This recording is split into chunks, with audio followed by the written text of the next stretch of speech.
Olá, meus queridos, como vão vocês? Já tem alguns dias que tá rolando aí tudo quanto é fórum de discussão sobre uma carta que o George Harrison escreveu para o Stuart Sutcliffe, ali em 1º de janeiro de 1961. Nessa carta, George Harrison comenta com o Stuart Sutcliffe da possibilidade do John Lennon remover o Paul McCartney da banda, né? Vamos ver se há o que há de verdade nessa carta, os fatos, que é muito mais interessante que você pode pensar. Meu nome é João Moura, essa aqui é Beatles School, vamos lá. One, two, three, four.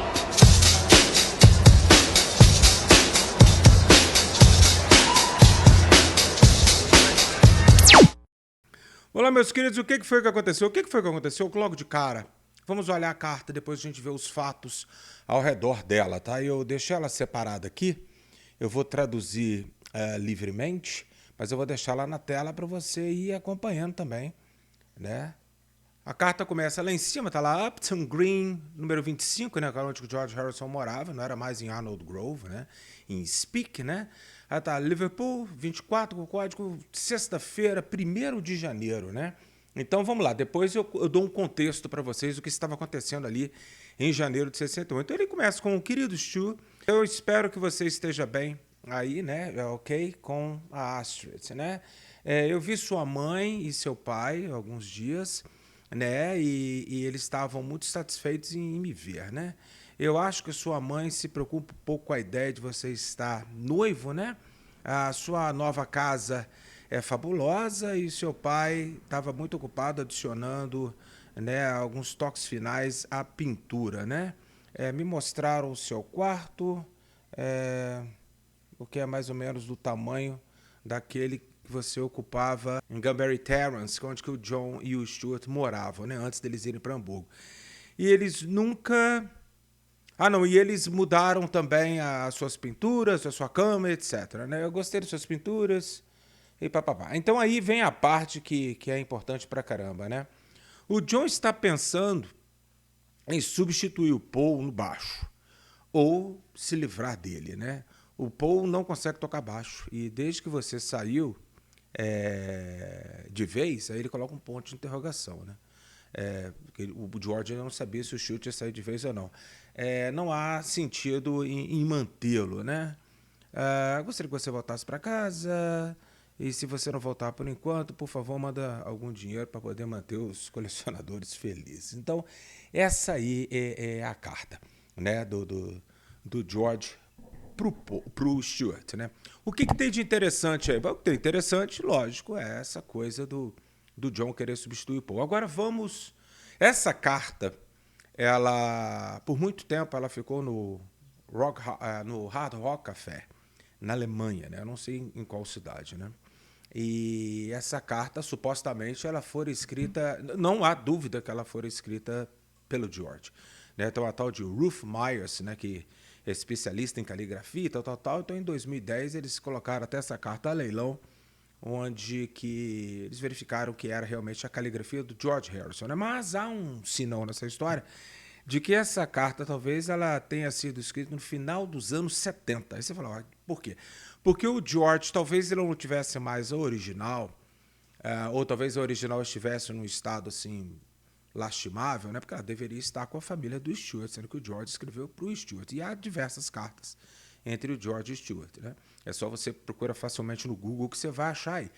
Mas o George, quando ele estava escrevendo I'm Mine, na sua autobiografia, ele, para colocá-la no livro, ia colocar algumas fotos das cartas e tal. E aí parece que o George recriou algumas cartas que ele lembrava de cabeça. E a narrativa pelo mundo bitomaníaco, no final dos anos 70, o George e o Paul já não eram mais assim tão amigos, então por isso que o George escreveu dessa forma. Bom, eu não sei.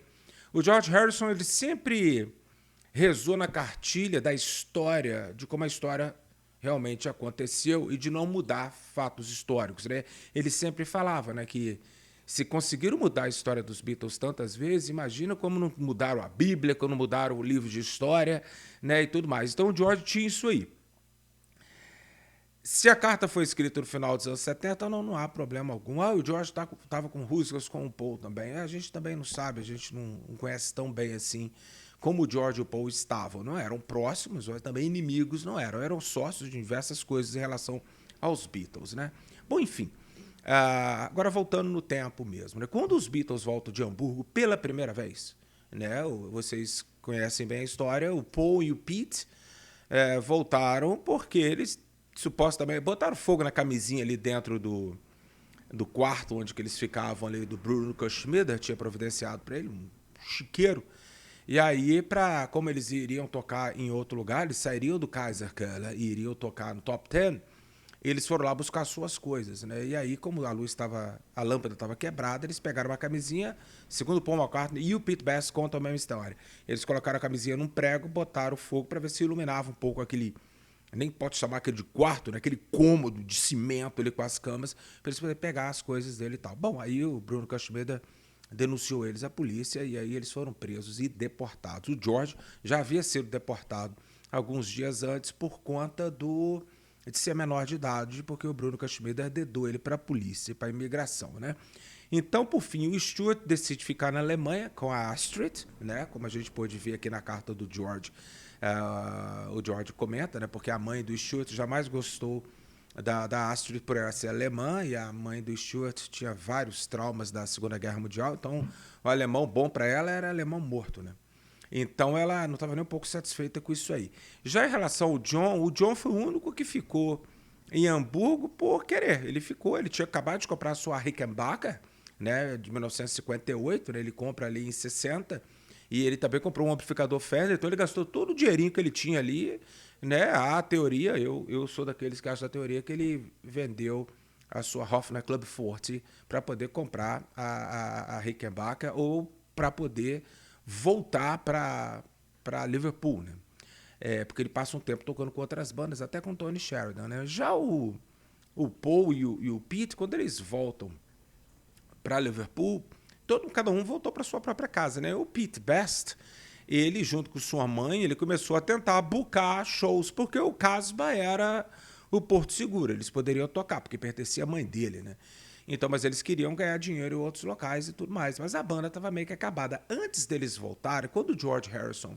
É engraçado, né? Porque quando o George Harrison é deportado por ser menor de idade, o Pete Best escreve uma carta para o seu amigo Chas Newby, lá em Liverpool, que era guitarrista, e falou assim, velho, você tem interesse de vir aqui para Hamburgo para ser mais um guitarrista da banda, né, e tal? Porque o Stuart ainda estava na banda, o Paul, o John e o Pete, então eles precisavam de mais um.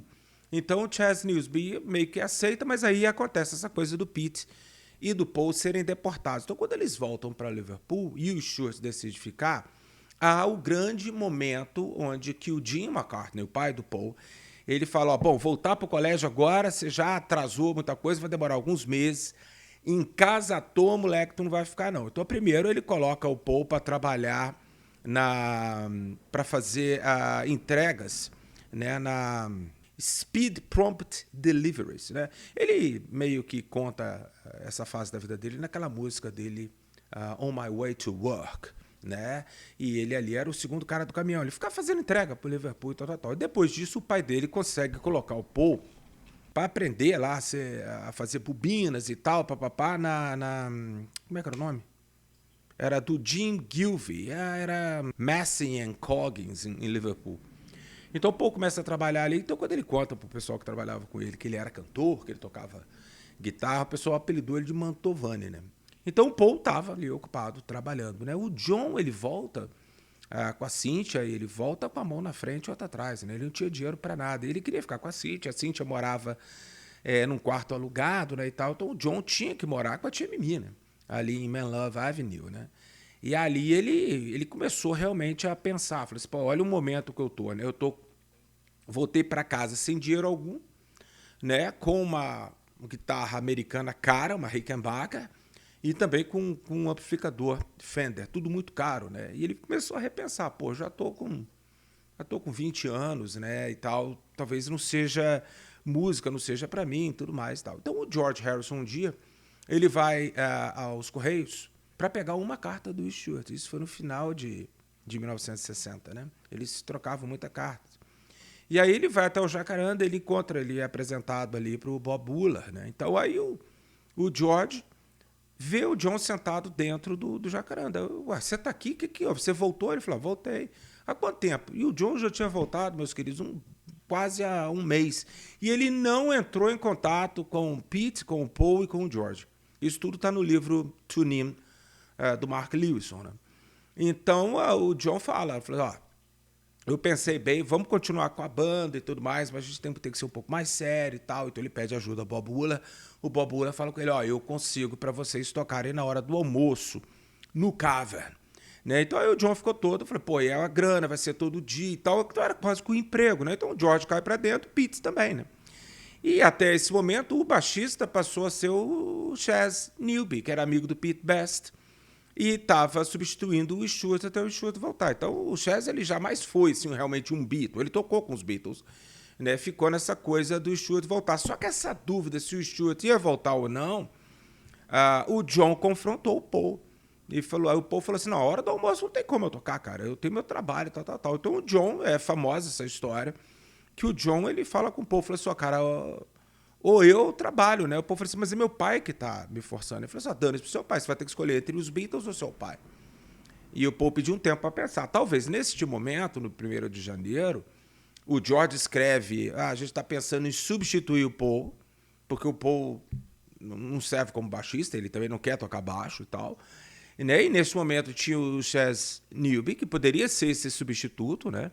Porque eles não sabiam se o Stuart ia voltar ou não. Então o George está falando com o Stuart, volta e tal, mas o George não tinha certeza e eu não sei se o John tinha certeza. Então, meus queridos, essa informação que está na carta é verdadeira, né? Por mais que o George não gostasse do Paul, no final da década de 70, ele tinha aqueles problemas dele lá, acontece que realmente houve um momento que o Paul quase ele é retirado da banda, porque o John falou assim, cara, eu tenho que trabalhar, você tá trabalhando, né? Eu também tenho que trabalhar, o George tem que trabalhar, o Pete tem que trabalhar, né? E eu consegui esse emprego no Cavern, então você vai ter que escolher. E aí, o Paul, como eu disse, o Paul escolheu ser um Beatle do que ser um Mantovani fazedor de bobinas, né? Então, pra raiva do seu pai, né, cara, o Paul volta pra banda do tal daquele Lennon, como o Jim McCartney chamava. Então foi essa a história, né? Então, lógico que lá por volta do dia 15 de janeiro, o Stuart realmente volta. E ele volta para os Beatles. Os Beatles voltam a ser 5, o Chas Newby. Adeus, né, meu querido? Muito obrigado pelos serviços prestados e tal. E aí eles vão num longo caminho, onde que o Pete Best e a Mona Best e o Alan Williams conseguiram finalmente entrar com documentação para que o Paul e o Pete fossem perdoados pela imigração, pelo crime que eles cometeram lá, né? E também o fato do George agora ter 18 anos. E aí, logicamente, ao longo do ano de 61, eles voltariam para Hamburgo, né? Então, essa é a história. Então,